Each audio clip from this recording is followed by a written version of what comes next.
तो भाई कबीर सिंह या उड़ता पंजाब का टॉमी सिंह भूल जाओ, क्योंकि तो वर्साटाइल एक्टर शाहिद लेकर आ रहे हैं ओ रोमियो। लेकिन to be very honest, Shahid की इस फिल्म से मुझे आर राजकुमार वाली वाइब्स आ रही है। और वैसे भी आप कितना भी चाह लो, लेकिन पब्लिक आपकी ग्रेटेस्ट फिल्मों से आपकी अपकमिंग फिल्मों को कंपेयर तो करेगी। और इस फिल्म में भी शाहिद का कैरेक्टर बहुत ही मिस्टीरियस लगता है, मतलब इतने सारे टैटूज, गोर सीन्स। और पता है इस फिल्म का डायरेक्टर कौन है? Yes, our Shakespeare Bhardwaj is back. Vishal Bhardwaj की बात कर रहा हूँ, वही डायरेक्टर जिसने शाहिद के साथ कमीने, हैदर, रंगून जैसी फिल्में बनाई थी। तो इस बार सिनेमा के 70 फीट वाइड स्क्रीन पे ये दोनों कौन सा धमाका करने वाले हैं, फिल्म की स्टोरी क्या होगी, कब आ रही है, सब बताएंगे। लेकिन सबसे पहले करते हैं इस अनाउंसमेंट टीजर का एक भौकाली टाइप रिव्यू। तो देखो, शाहिद कपूर और विशाल भारद्वाज की ओ रोमियो का टीजर बहुत ही इंटेंस एंड वायलेंट लगता है, जो हमें कहीं ना कहीं उनकी ही कोलैब हैदर का याद भी दिलाता है। ये 1 मिनट 35 सेकंड का announcement teaser peak dark love story, गोर और एक्शन सीन से भरा है। और ये फिल्म आ रही है 13 फरवरी 2026 को। टीजर की बात करें तो टीजर की शुरुआत होती है किसी शिप से, जहां Shahid cowboy hat, full bodies पे टैटूज और अनुपमा चोपड़ा की लैंग्वेज में बोले तो फुल ऑन टेस्टोस्टेरोन वाले डायलॉग के साथ बोलते हैं कि कौन सैंडी लगा रहा है बेन स्टोक। उसके बाद काफी सारे गोर सीन्स, स्कल फोड़ना, छुरे से खचा खच कर देना। लेकिन इन्हीं के बीच तभी एंट्री होती है नाना पाटेकर की। हाथ में गन लिए एकदम राहुल गांधी टाइप दिखते हैं, और कमेंट में भी कोई यही बात बोल रहा था। और जिस अंदाज में वो माधुरी दीक्षित के ऑल टाइम पॉपुलर सॉन्ग धक धक करने लगा को करके दिखाते हैं, मतलब दिन में दिखाऊं शक्ति, रात में मचाऊं फुल मस्ती टाइप अवतार में दिखते हैं नाना। अरिजीत का गाना दिशा पता नहीं की एंट्री, फिर अपने बॉलीवुड वाले मेसी की जबरा एंट्री, तमन्ना भाटिया का किलर लुक, मतलब इतने सारे कैरेक्टर्स में कंफ्यूज हो ही रहा था कि एक ऐसे बंदे की एंट्री होती है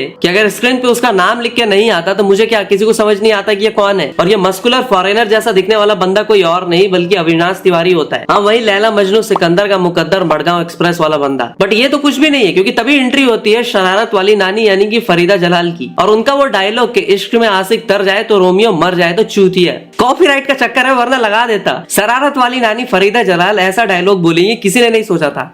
भाई साहब, ये किस लाइन में आ गए आप? पब्लिक भी कमेंट्स में यही बात बोल रही थी कि देखो इन्होंने फरीदा जलाल से भी गाली बुलवा दी। और पता नहीं आजकल कोई भी बुढ़िया गाली देती है तो मुझे सौरभ जोशी की दादी याद आने लगती है। खैर, अरिजीत का इमोशनल ट्रैक हम तो तेरे लिए ही है फिर से एक बार दिल को छू जाता है। मतलब अरिजीत सिंह की आवाज वाला इमोशनल ट्रैक जो एंड में, हाँ उसी ट्रैक की बात कर रहा हूँ जो कि टीजर के एंड में आता है। और यही गाना कहीं ना कहीं टीजर को नेक्स्ट लेवल पे ले जाता है। Gun fights, blood bath, theatre ब्लॉन और स्टाइलिश कट, टीजर में हर फ्रेम 100 बार सोच के डाला गया है। ऐसा लगता है कि इंटरनेशनल लेवल की सिनेमेटोग्राफी है। और एक बात तो है कि उन्होंने स्टार कास्ट बहुत ही सोच समझ के चूज किए हैं। कास्टिंग डायरेक्टर की फीस तो बढ़ानी चाहिए, जैसे अविनाश तिवारी का मस्कुलर बुल फाइट वाला सीन, तृप्ति दिमरी का emotional sad look, Nana Patekar, Vikrant Massey, दिशा पटानी, फरीदा जलाल, सबका स्वैग अलग लेवल पे लगता है। और मैं कहूंगा कि साजिद नाडियाड वाला जैसे प्रोड्यूसर की रिस्क टेकिंग एबिलिटी बहुत ज्यादा है, क्योंकि कंटेंट ओरिएंटेड सिनेमा पैसे लगाने के लिए जिगरा होना चाहिए। और फिर चाहे वो तमाशा, हाईवे, सुपर 30 जैसी फिल्में ही क्यों ना हो। देखो, वैसे तो शाहिद और तृप्ति को हमने साथ में पहले कभी नहीं देखा, लेकिन एज एन एक्टर दोनों एक से बढ़कर एक हैं। और वैसे भी तृप्ति आजकल डिमांड में है।